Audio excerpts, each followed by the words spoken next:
Another special day in the life of the Robert H. Jackson Center, and we welcome all of you for coming and sharing in this experience. The experience is one which I can announce that we are 1 year old. We've just celebrated our first anniversary of the Robert H. Jackson Center, and for those who have followed, we've moved mightily in a short period of time, and we have many people to thank for making this all possible. Some of them have joined us here today, but for the beneficence of Carl Kappa and Betty Linnae, we would not be standing here today. And I'd like to personally acknowledge Kay Kappa on behalf of the Carl Kappa family. Thank you very much for all the family support. And for Betty Linnae, whose continued support has just been incredible. In fact, it found its way through the graciousness of permitting her car to be used to pick up Father Fuchs and making him available today. So it just never ends, and we thank you very much, Betty.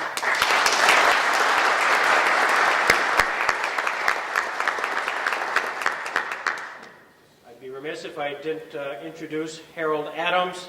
Harold Adams, the nephew of Robert Jackson, is on our board. The family just continues to be very supportive, and we just can't thank you enough. There are several folks in the audience who have participated in many, many ways as we've proceeded this past year. I'll introduce a few of them as the day goes on. The fact that we have the ability to have Father Moritz Fuchs here today is a little serendipitous, as been in many senses this project. First time I ever even knew there was a guy named Moritz Fuchs was in a book by Joseph Persico called Nuremberg, and they make references to a bodyguard of Robert H. Jackson. And I said, boy, isn't that interesting? And there are other citations throughout the book to Moritz Fuchs, then known as Sergeant Moritz Fuchs. And my curiosity was getting the best of me, so I then started to inquire as to whether or not Sergeant Fuchs was still alive. One of the benefits of being in the year 2002 is I know a little bit more about how to use the internet. If you're searching for people, one of the things you can do is go to google.com or others and type in a name and just guess what state it happens to be.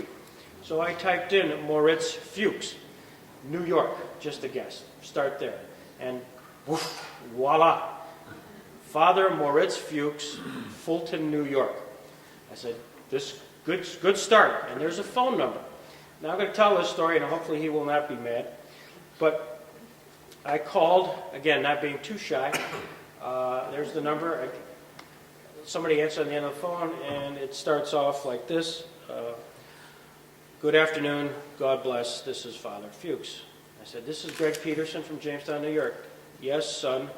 How can I help you? I said, well, I am the president of the Robert H. Jackson Center. And all of a sudden, his voice changed 180. You are Robert Jackson, that's terrific! I said, do you happen to have a few minutes that I'd like to talk to you with all, but my ultimate goal is to try to invite you to Jamestown to share your experience at the Robert Jackson Center. Well, I must tell you, I've been invited to attend the Hibernian Society meeting, and I must leave within 5 minutes. I said, I will not take your time, we'll call back later, but could you just tell me kind of how you got there in 5 minutes or less? And 30 minutes later, he was still rolling, and I was thrilled with the enthusiasm and the passion that Father Fuchs had displayed on the phone, and I now felt pretty guilty about the folks at the Hibernian Society who were no doubt waiting for him to show up.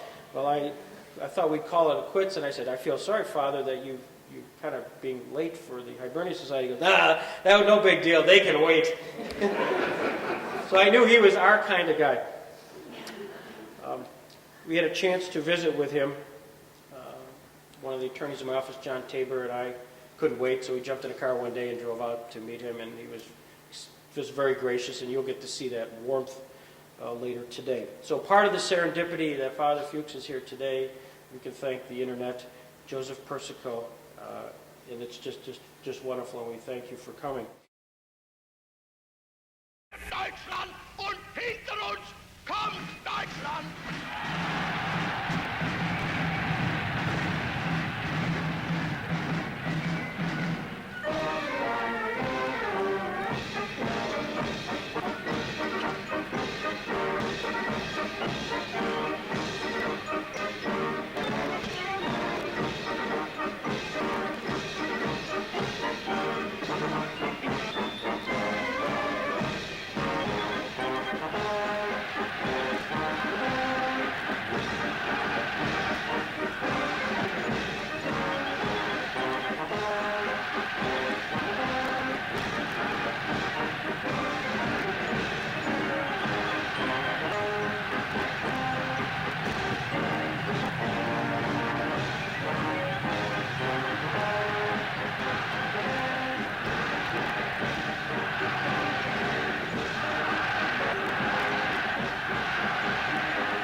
War II was both a war and a crime. Millions of innocent people were killed, and millions more lost their homes and property. The victims cried out for justice. Those who brought this suffering must be made to answer for their crimes. After World War I, the Allies had decided in the peace treaty that people accused of war crimes should be tried. And one of the many concessions made to the Germans after the First World War was a change which the Allies had agreed to in the Versailles Treaty, that the Germans would try these criminals themselves. Well, that proved an absolute and total fiasco. And the Allies were not about to try that a second time. In late 1943, Allied leaders met for a conference in Tehran. World War II was far from over, but Roosevelt, Churchill, and Stalin were already thinking about how to deal with German war criminals. The Soviet leader raised his glass and offered a toast. "I propose justice before a firing squad," Stalin reportedly said. He went on to suggest the execution of at least 50,000 Nazis. The idea enraged Churchill, who said the British people would never stand for mass murder. FDR thought Stalin was kidding and offered a joke of his own. Well, he'd be satisfied with 49,500 executions. Whether or not Stalin was joking... The war, the Allies organized a War Crimes Commission and set up a system for bringing criminals to justice. The commission decided that individuals who committed atrocities against persons or property would return for trial near the scene of their crime. Individuals accused of specific... An international tribunal would try the major war criminals, Hitler and the men of his inner circle. But Hitler, Joseph Goebbels, and other high-ranking Nazis committed suicide before they could be arrested.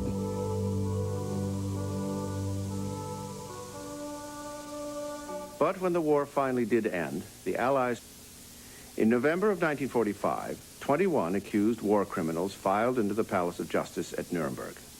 One by one, they entered their pleas. Nicht schuldig, not guilty. Our program deals with the story of what was truly the trial of the... International law took hold and was really exemplified by Justice Jackson, Robert Jackson, who took leave from our Supreme Court and strongly advocated running a trial, which in my view had lots of merit, because if nothing else, it was going to establish, forgetting the legal aspects of it, it was going to establish the Nazi record in an indelible fashion, which would not be open to controversy. Truman asked Justice Jackson to serve as chief prosecutor of the Nazi war criminals in Nuremberg in 1945. Defying the preferences of his colleagues on the court, Jackson agreed to do this task. The other justices thought his absence left the court short-handed and that no other assignment should be accepted by a sitting member of the court. But Justice Jackson recognized the enormous importance of a successful effort to collect evidence and expose to the world the extent and the enormity of the Holocaust. The first of 13 Nuremberg trials commenced 6 months after the war ended. In November 1945, American Chief Prosecutor Robert Jackson arrived in Germany with the hope that the trials would destroy the lingering attraction of Nazi ideology forever. Okay, just right this way. Just act the court.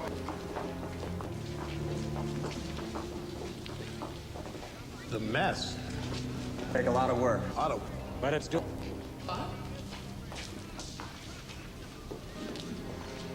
Tits. Ten Commandment, the same building where the Nuremberg laws were to the deprived old Germans of their rights. This is it. Sir, this was just forwarded from the base.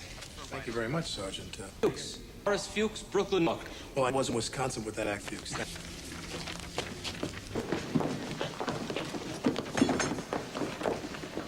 I had a little unnerving walking past 300 POWs carrying pickaxe. That's why you got him, Darby. Just let him try and mess. You want the desk sideways? Knife from the side gives him a headache. Well, you really take good care of this guy. That's my job. That's fine.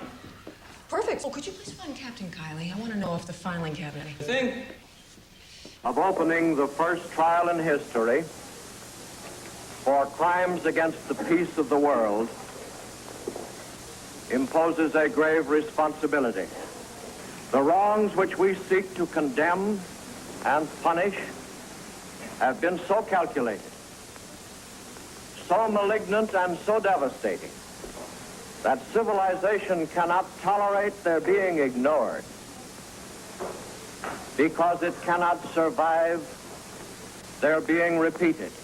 Our guest today was with Justice Robert Jackson at the opening statement at the Nuremberg trial, and was with Justice Jackson every day thereafter that Justice Jackson was in the court.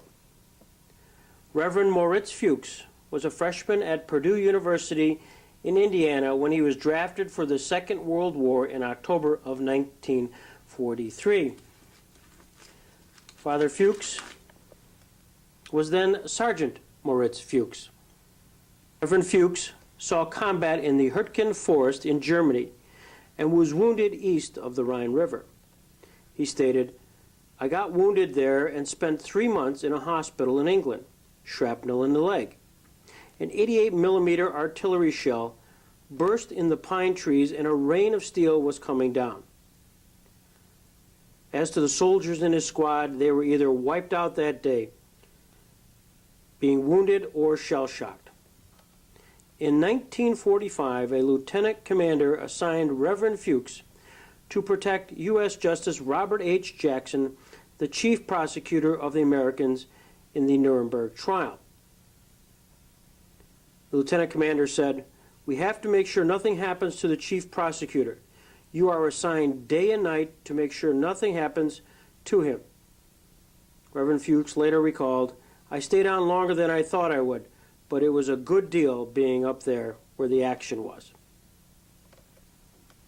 After the war, Reverend Fuchs decided to dedicate the rest of his life to God. He was ordained in 1955 and assigned to different parishes within the diocese, retiring last year from active parish work. On Monday, November 12, 2001, Reverend Moritz Fuchs was selected as Fulton, New York's Veteran of the Year by the Fulton Veterans Council, an honor well deserved. If Justice Robert H. Jackson were here today, he would end the introduction of Father Moritz Fuchs as follows. Thanks for the ride, Fuchs. No problem. Pleased to welcome Father Moritz Fuchs.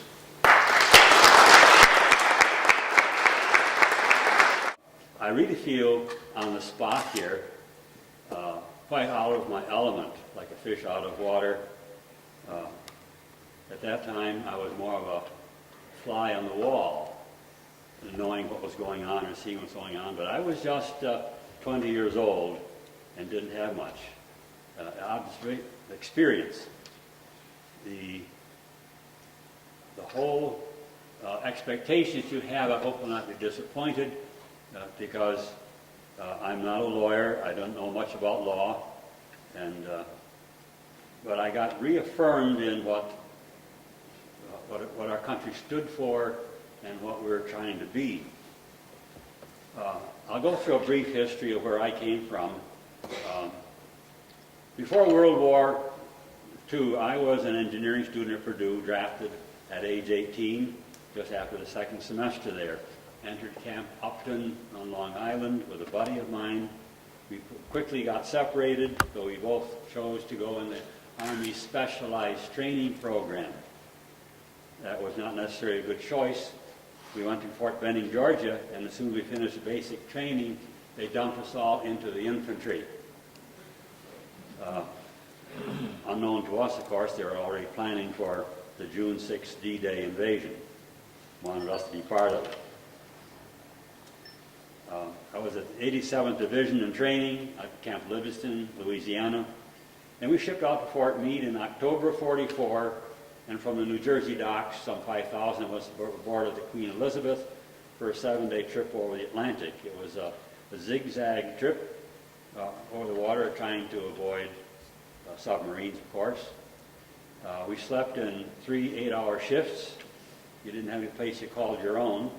And I remember a display shot from a cannon at one point shot off the aft deck.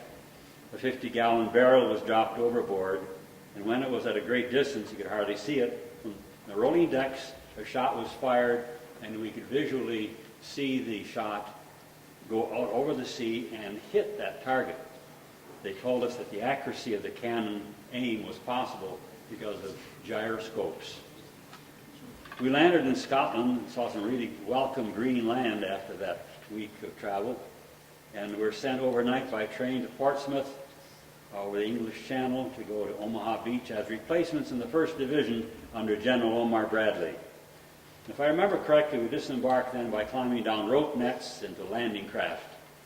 We were soon involved in the Battle of the Hurtgen Forest, where I was wounded on the 19th of November of 44, and it was mentioned in that little introduction, our whole squad was wiped out that day. I remember Whitey Swarhout got shrapnel right through his helmet. He was with the 1st Division all the way from Africa, and he was all set for a 30-day leave soon, but he got killed that day. First man I saw get killed. Shrapnel from 88th, as it was explained, there already rained deadly steel all across the forest floor. Having been wounded, I was evacuated through Cherbourg to England and spent 3 months at an army hospital at Blandford in England. So I missed the Battle of the Bulge. Some commentary may include me in that, but I would not. I was comfortable in a hospital. I learned a few German words from Army phrase books, so I was able to claim ability to interrogate prisoners when I got back. And so I was called back to battalion headquarters, put on a bazooka, kind of a SWAT team, and I guess that language saved my life because it got me off the front line for a while. At Durham on the Roar River, I remember a dead German teen soldier in a kneeling position, bandaged and frozen to death in the vestibule of a small church. We crossed the Rhine at Remagen, crossed over to the Harz Mountains to engage again there. President Roosevelt died at that time in April of 45. Soon after, we were transferred to Patton's 3rd Army, and we ended up the war in Czechoslovakia to end the war there in May.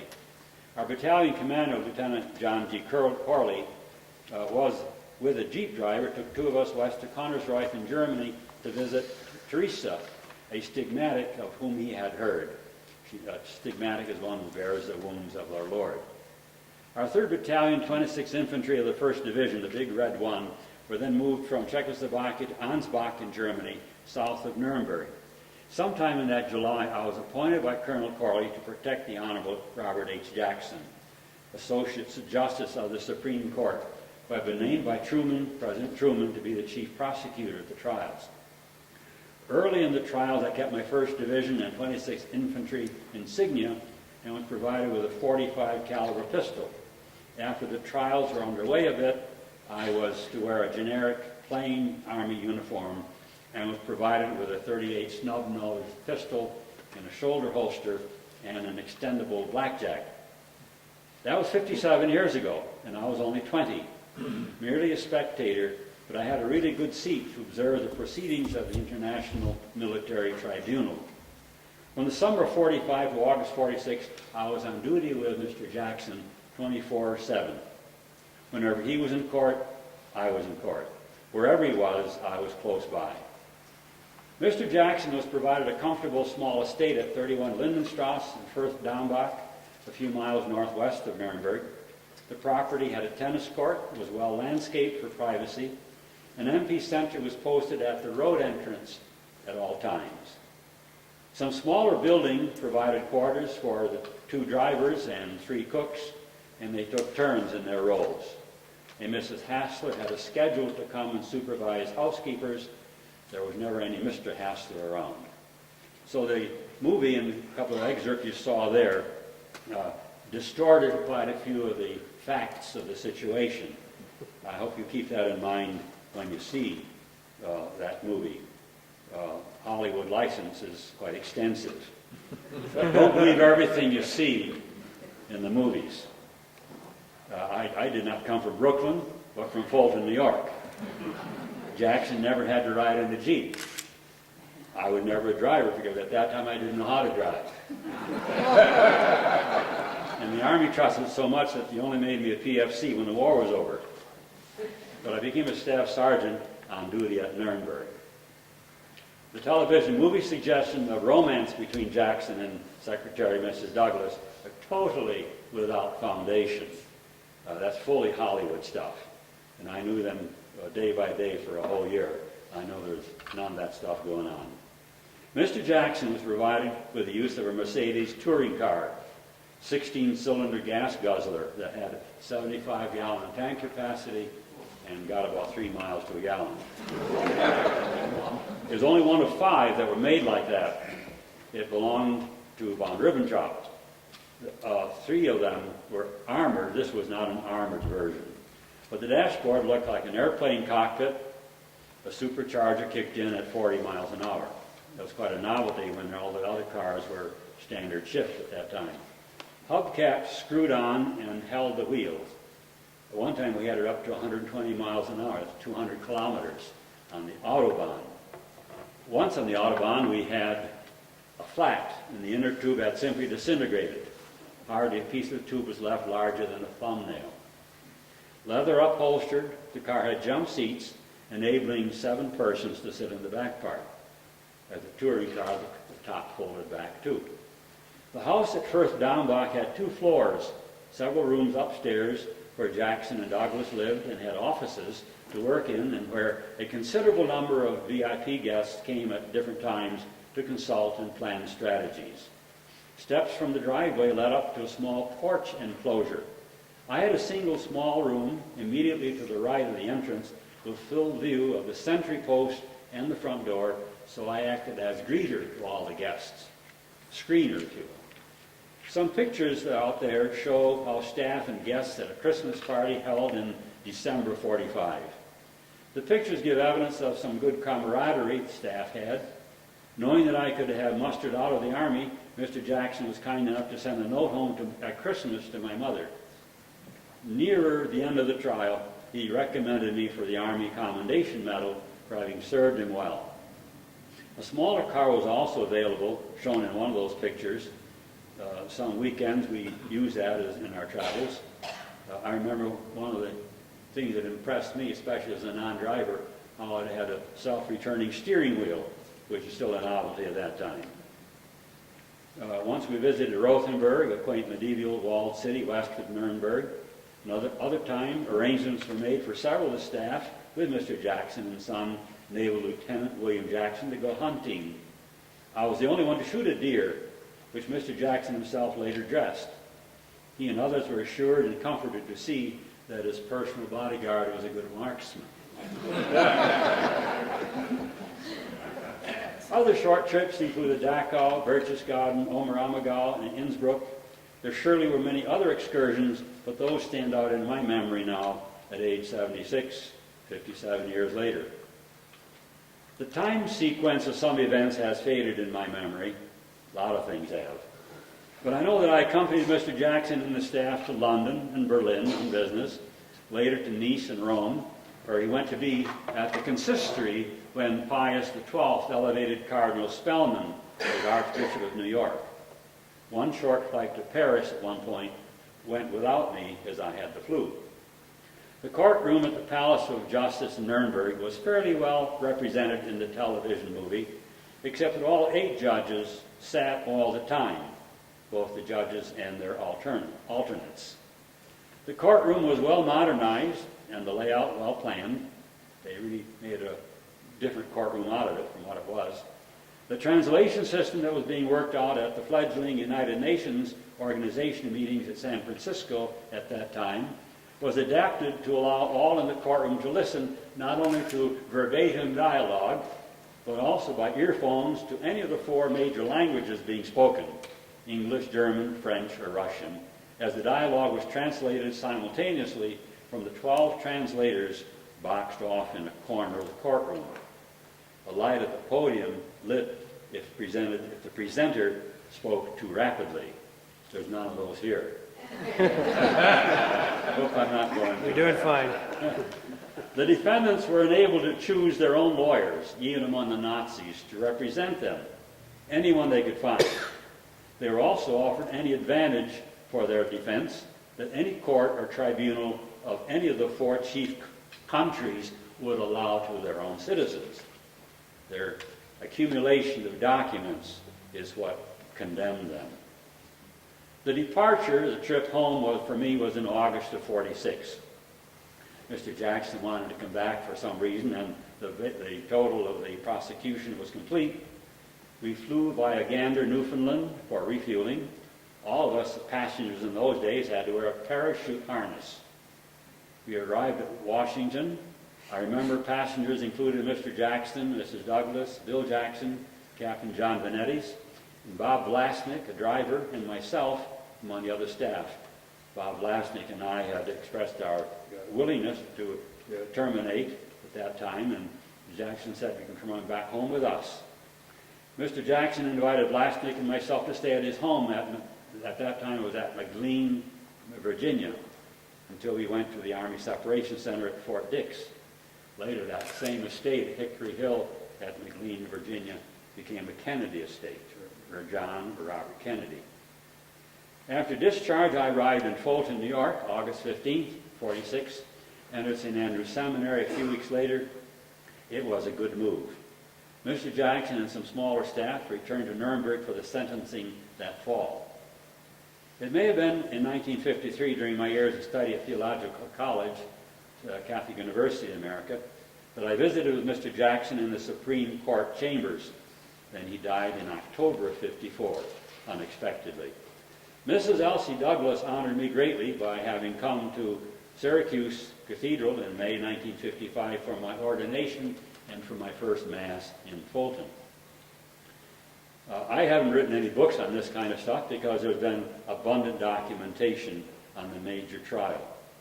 Books, I know, are better than the movie, believe me. Nuremberg, Infamy on Trial by Joseph Persico, America's Advocate by Eugene Gerhardt, and 2 volumes on the prosecution by Herbert Wechsler are well recommended. And if you really like to read, there are 42 volumes printed by the government printing office on the entire proceedings that fill 12 feet of bookshelf. Mr. Jackson was kind enough to give me a set, which I in turn donated a few years later when I saw I wasn't using them, to the Ali Brandi Thomas More Center at Syracuse University. They later gave the set to the University Law School, which now may even have 2 sets. Autographed first volume was graciously replaced by Mr. Jackson so I could keep it. I think that's out on the display table too.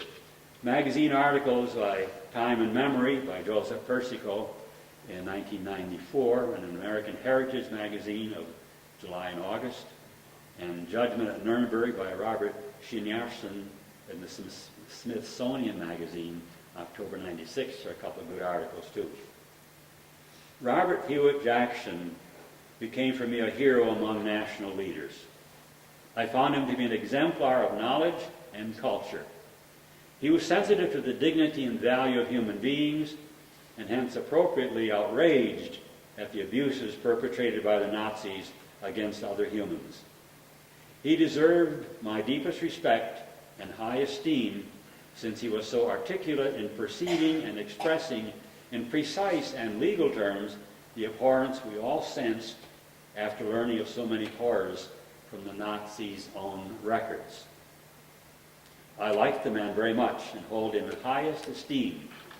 He knew himself to be human, but with his background of faith and learning, admirable character, he is one who deserves high honor as a statesman who did his part well, and is worthy of admiration and pride of our whole nation.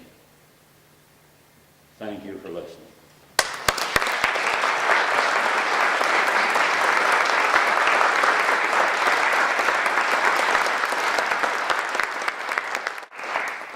Thank you, Father Fuchs, for sharing those special memories of Robert Jackson, your boss.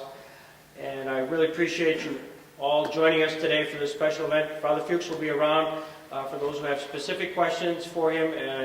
He's very open. We had a wonderful opportunity yesterday to interview Father Fuchs for our own archives, and we were with him for about an hour and a half. It's just a delight. So thank you very much. Thank you for coming, and we'll see you at the next event.